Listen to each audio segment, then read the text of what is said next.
धूल भरी सड़क पर 3 लोग नीरज, सुमन और विशाल एक बंजर मैदान के किनारे खड़े हैं। वे थके हुए और निराश दिखते हैं। चारों ओर सन्नाटा है, बस हल्की सी हवा चल रही है। दूर एक पहाड़ी पर भगवान शिव का मंदिर दिखता है। नीरज, मैं अब और नहीं चल सकता। मेरी जिंदगी एक न खत्म होने वाली दौड़ बन गई है। इतनी मेहनत करता हूं, फिर भी कोई संतुष्टि नहीं मिलती। सुमन, मेरी जिंदगी में खुशियों का नामो निशान नहीं है। जितनी कोशिश करती हूँ उतने ही दुख आते हैं। हर दिन बस एक नई चुनौती। विशाल, और मैं तो जैसे सब कुछ खो चुका हूं। नौकरी, परिवार, सम्मान, सब कुछ। क्या यही जीवन है? तीनों एक पल के लिए शांत हो जाते हैं और पहाड़ी की तरफ देखते हैं। मंदिर का दृश्य उनकी आंखों में शांति का अनुभव कराता है। वे भगवान शिव का स्मरण करने का निर्णय लेते हैं। तीनों मंदिर की दिशा में चलते हैं और वहां पहुंचकर भगवान शिव की मूर्ति के सामने हाथ जोड़ते हैं। तीनों मिलकर कहते हैं, हे महादेव, हम थक चुके हैं। हमारा जीवन इतनी समस्याओं से क्यों भरा है? कृपया हमें मार्गदर्शन दें। अचानक मंदिर के भीतर से एक तेज उजाला फैलता है और भगवान शिव का दिव्य रूप प्रकट होता है। चेहरे पर करुणा और गंभीरता का मिश्रण है। भगवान शिव कहते हैं, वत्स, तुम जीवन के 3 महत्वपूर्ण पड़ाव पर खड़े हो: संघर्ष, अस्वीकार्यता और पुनर्जन्म। ये पड़ाव हर जीवात्मा की यात्रा का हिस्सा होते हैं। चलो, मैं तुम्हें इनका महत्व समझाता हूँ। नीरज, 3 पड़ाव संघर्ष तो समझ आता है, लेकिन अस्वीकार्यता और पुनर्जन्म का क्या मतलब है? भगवान शिव, पहला पड़ाव है संघर्ष। हर जीवन की यात्रा कठिनाइयों से शुरू होती है। संघर्ष का सामना करने से ही तुम अपनी ताकत पहचान पाते हो। ये कठिनाइयां तुम्हें अंदर से मजबूत करती हैं और तुम्हारे धैर्य की परीक्षा लेती हैं। लेकिन संघर्ष केवल बाहरी नहीं होता, ये तुम्हारे भीतर की लड़ाई भी होती है, तुम्हारे संदेहों और भय से। सुमन, और अस्वीकार्यता? भगवान शिव, दूसरा पड़ाव है अस्वीकार्यता। जब तुम्हें ऐसा लगता है कि तुम हर तरफ से ठुकरा दिए गए हो, चाहे वह परिवार हो, समाज या जीवन की परिस्थितियां, यह समय तुम्हें भीतर की गहराइयों में उतरने का अवसर देता है।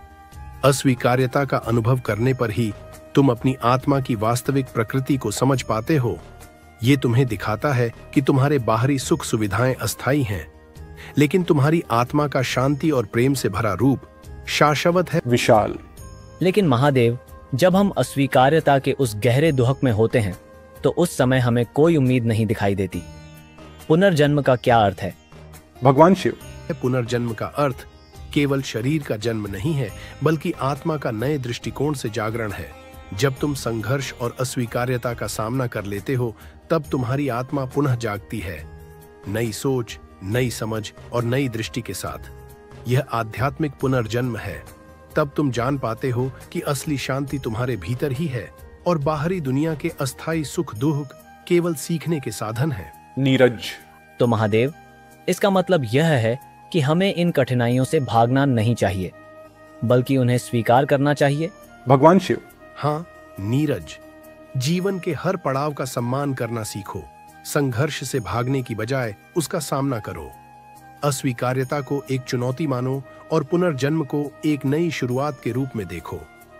यही तुम्हारा मार्ग है, ज्ञान का, धैर्य का और आत्मिक शांति का। सुमन, महादेव, आपकी बातों ने हमारी आंखें खोल दी हैं। अब हम समझ सकते हैं कि जीवन की समस्याएं हमें केवल सिखाने के लिए आती हैं, हमें तोड़ने के लिए नहीं। विशाल, और हम हर चुनौती का सामना करेंगे क्योंकि हम जानते हैं कि यह हमें आत्मिक रूप से मजबूत बना रही है। भगवान शिव, मैं सदैव तुम्हारे साथ हूँ। ध्यान, आत्मनिरीक्षण और भक्ति से तुम अपने भीतर की शक्ति को पहचानोगे। तुम्हारी यात्रा आसान नहीं होगी, लेकिन जब तुम अपने भीतर की शक्ति को पहचान लोगे, तब हर समस्या तुम्हारे लिए अवसर बन जाएगी। भगवान शिव धीरे धीरे अंतर्ध्यान हो जाते हैं। तीनों अब शांति और नई ऊर्जा के साथ खड़े होते हैं। उनके चेहरे पर आत्मविश्वास और शांति की झलक होती है। नीरज, चलो दोस्तों, अब हमें पता है कि हमारी यात्रा क्या है। हर संघर्ष हमें और मजबूत बनाएगा। सुमन, और हर अस्वीकार्यता हमें हमारे असली आत्मा से मिलाएगी। विशाल, और पुनर्जन्म हमें नई दृष्टि देगा।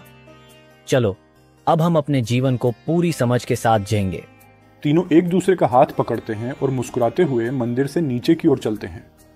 पीछे शिव जी का मंदिर और उनके आशीर्वाद की अनुभूति होती है।